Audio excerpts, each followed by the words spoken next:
여러분, 살면서 이런 생각해 보신 적 없으세요? 왜 착한 사람에게 나쁜 일이 일어날까? 욥기는 바로 이 오래되고 풀리지 않는 수수께끼를 정면으로 다루고 있는데요. 오늘 욥기 11장을 통해 그 답을 찾아가는 여정을 한번 시작해 보겠습니다. 바로 이 질문, 왜 의인은 고난받는가? 이게 욥기 전체를 꿰뚫는 핵심 질문이거든요. 그런데 오늘 우리가 만날 욥의 친구 소발은요, 이 복잡하고 어려운 질문에 대해서 정말 너무 간단해서 오히려 더 잔인한 답을 내놓습니다. 자, 욥의 친구들 중에 가장 날카로운 칼을 든 사람이 등장합니다. 바로 소발인데요.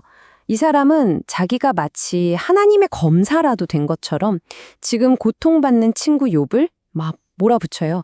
거짓말쟁이다. 심지어 하나님을 모독했다. 이러면서요. 소발이 뱉는 첫 마디, 이게 위로가 아니에요. 들어보세요.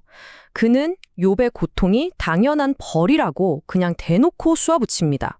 그 이유가 뭐냐고요? 욥이 말이 너무 많다는 거예요. 와, 진짜 처음부터 자비가 없죠?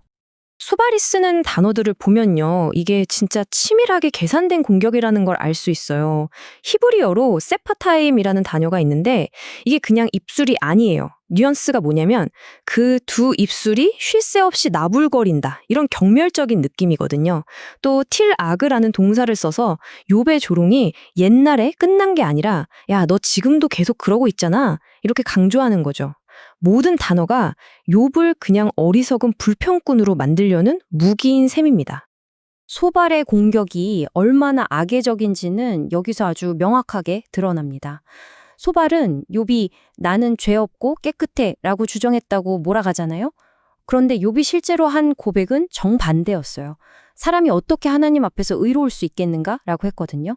이건 그냥 오해가 아니죠. 이건 거의 위증, 거짓 증언 수준입니다. 자, 이제부터 소발의 논리가 훨씬 더 위험한 지점으로 들어갑니다. 그는 이제 맞는 말을 하거든요. 그런데 그 진리를 위로가 아니라 무기로 사용합니다. 소발이 하는 이 말 자체만 딱 떼어놓고 보면 틀린 말이 하나도 없어요. 하나님의 지혜는 인간이 감히 잴 수 없다. 이거 신앙의 기본이잖아요. 그쵸? 누구도 여기에 이의를 제기할 수는 없을 겁니다. 네, 소발의 말이 신학적으로 옳다면 도대체 뭐가 문제일까요? 어떻게 이 옳은 말이 이렇게 끔찍한 무기가 될 수 있었을까요? 바로 이겁니다. 소발은 이 위대한 진리, 하나님의 무한한 지혜를 자기 자신을 낮추는 데 쓰는 게 아니라 친구인 욥을 판단하고 정죄하는 데 사용해요. 진리를 아픈 사람을 어루만지는 손길이 아니라 내리치는 몽둥이로 삼아버린 거죠. 소발의 모욕은 점점 더 노골적으로 변합니다. 그는 욥을 나부부, 그러니까 머리가 텅 빈 깡통 같은 놈이라고 불러요. 심지어 이르페레, 길들일 수 없는 야생 당나귀 새끼에 비유합니다. 이게 그냥 너 고집 세다 이 정도 뜻이 아니에요. 너는 태생부터 글러먹어서 하나님의 이 간단한 진리조차 깨달을 수 없는 존재다 라고 낙인 찍어버리는 겁니다. 자, 그럼 소발이 제시하는 해결책은 뭘까요? 들어보시면 기가 막힙니다. 아주 간단해요. 거의 자판기 신학이라고 할 수 있죠. 내 죄를 인정하고 회개해. 그러면 잃어버린 거 다 되찾을 거야. 이겁니다. 소발에게 신앙이란 건 정말 단순한 공식이에요. 1단계, 죄를 버려라. 그러면 2단계, 하나님이 즉시 물질적인 보상을 내려주실 거다.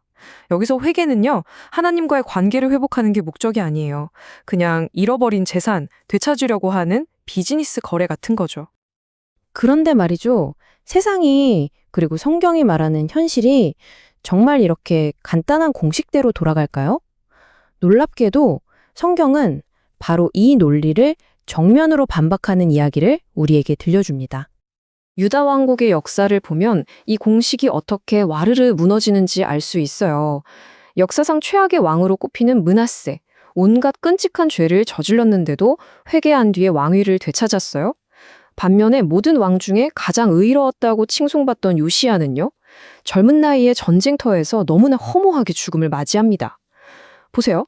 성경 스스로가 선행, 은, 보상이라는 소발의 단순한 공식을 깨트리고 있는 거예요.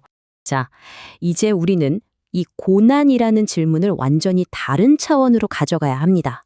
바로 신약의 심장, 십자가의 관점으로 이 모든 것을 다시 들여다보는 거죠. 여기서 모든 게 바뀝니다. 십자가는요, 고난에 대한 우리의 질문 자체를 바꿔버려요. 더 이상 내가 무슨 잘못을 해서 이런 벌을 받나가 아니에요. 이제 질문은 이 고난을 통해 내가 어떻게 그리스도와 함께하고 있는가로 완전히 바뀌는 겁니다. 사도 바울의 이 고백은 정말 충격적이기까지 합니다. 물론 이 말이 그리스도의 십자가가 뭔가 부족했다 그런 뜻은 절대 아니죠. 이건 완전히 다른 차원의 이야기입니다.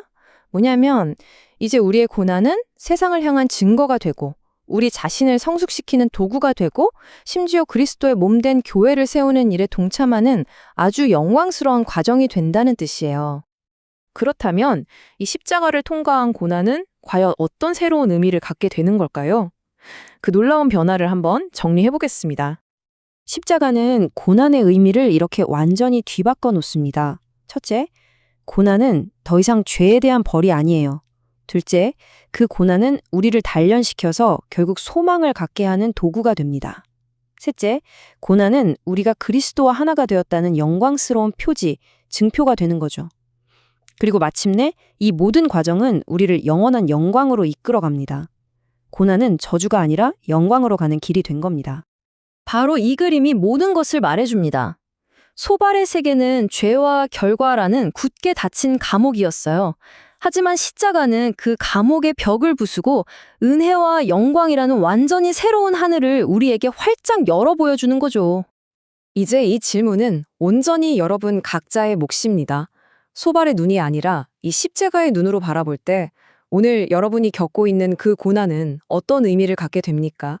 이 오래된 이야기가 오늘 바로 당신의 이야기가 되는 순간은 바로 이 질문 앞에서 시작될 겁니다.